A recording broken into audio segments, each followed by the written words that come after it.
Well, I thought just before we do begin on Romans, we want to talk a little bit about current events because it's only 24 hours, isn't it, until Britons vote on whether they will remain in the EU or not. And I know we had a lecture about this on Sunday, so I've just got maybe 5 minutes of points to make on it, just because we're nearer to the event than we were on Sunday.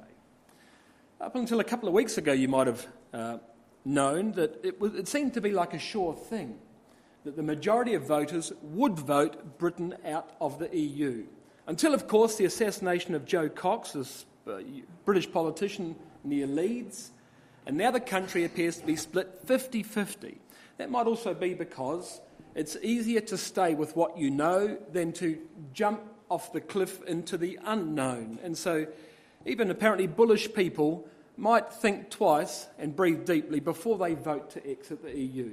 So for a number of reasons, as we get up toward the final day, you could see the whole issue becoming a lot more 50-50 than perhaps it once was in the past. And the fact is everybody's worried. George Soros, who you might know, a billionaire financial speculator, currency speculator actually, said that financial markets in the world are now bracing themselves for Black Friday. Well, of course, tomorrow in the UK is the vote, and Friday, he says, will be Black Friday. Now, what he means by that is he expects if the Brits vote to leave the EU, it'll crash the pound. That is to say, it'll devalue the pound sterling, which will be a big problem in London. The European Council President, this is the ex-Polish Prime Minister, a fellow called Donald Tusk, says, if Britons leave the EU tomorrow, it could be the beginning of the end for the EU and for Western political civilization.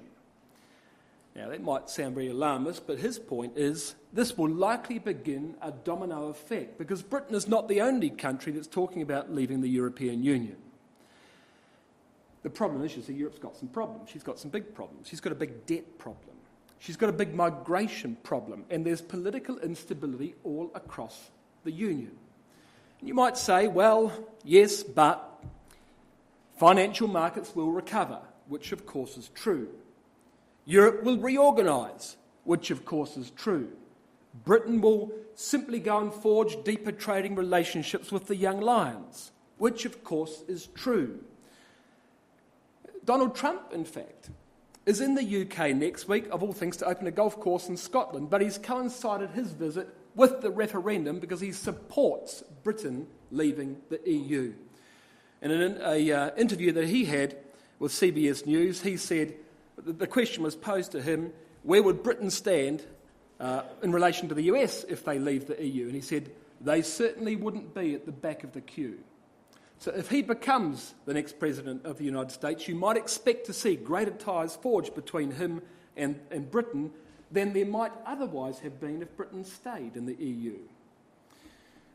The big problem, however, if Britain leaves the EU, that is the big problem for the EU, is defence.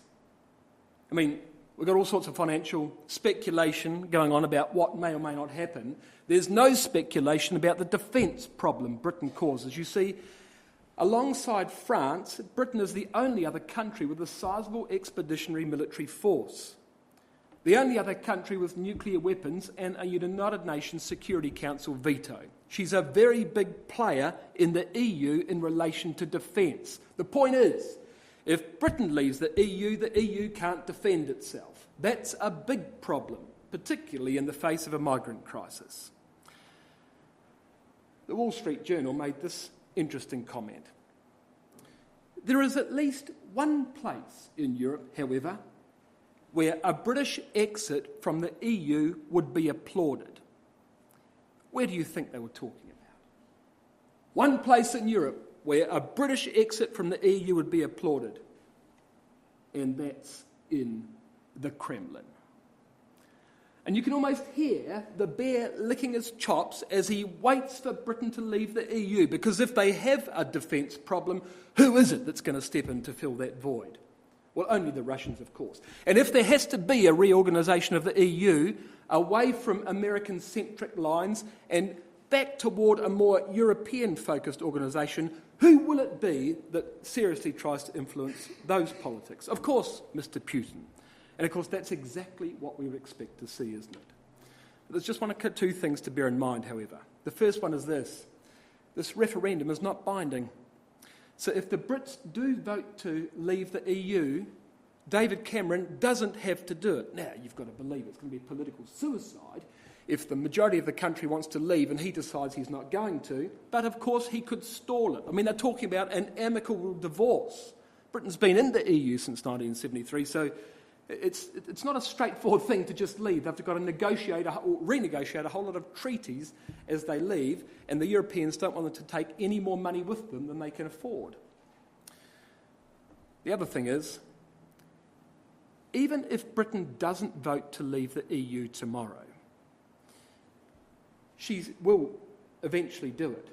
Bear in mind that as far as Bible prophecy is concerned, the only thing that must happen is that Britain must be out of the EU by the time Russia invades Israel. That is, by the time Ezekiel 38 is fulfilled.